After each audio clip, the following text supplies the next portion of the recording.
this obviously is a downhill lie, and I'm just doing that to illustrate that it is, because sometimes the camera distortion might not illustrate that this is as downhill as much as it is in reality. For any of you who've been to Augusta National and walked the hills there, and then you've seen on TV, you know exactly what I'm talking about.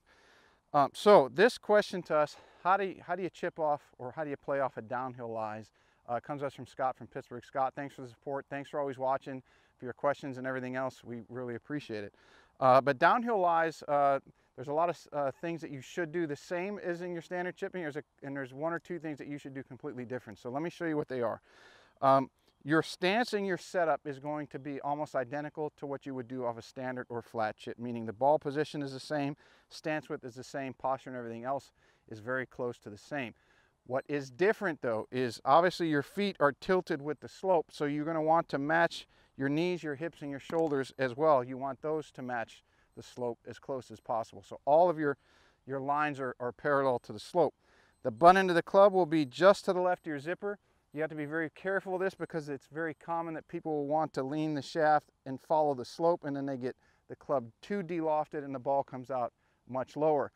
The last thing you have to keep in mind is, because you're on a down slope, even though you're set up the same, your angles are tilted towards the target, so the club is delofted, okay? So you have to accommodate that the ball is going to come out a little lower and a little hotter.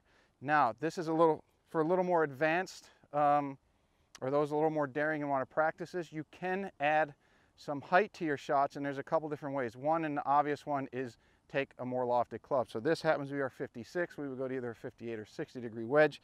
The second would be to open up the club face, and then you would have to adjust your alignment accordingly.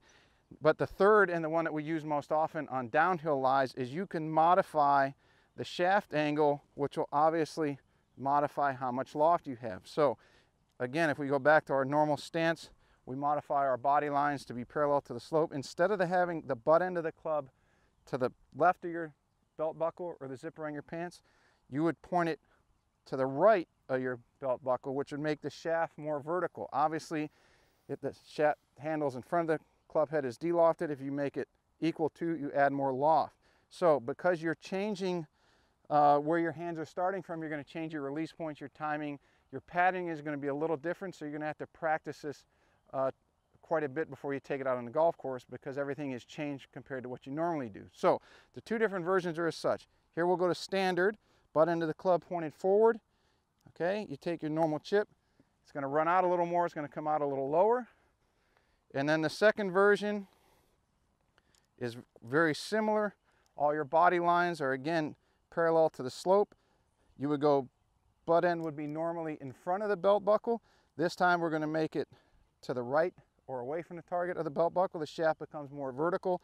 Again, that changes our patterning and our sequencing, so it takes a little more practice, but you'll notice that when the ball comes out, it comes out a lot higher and a little more spin due to the loft.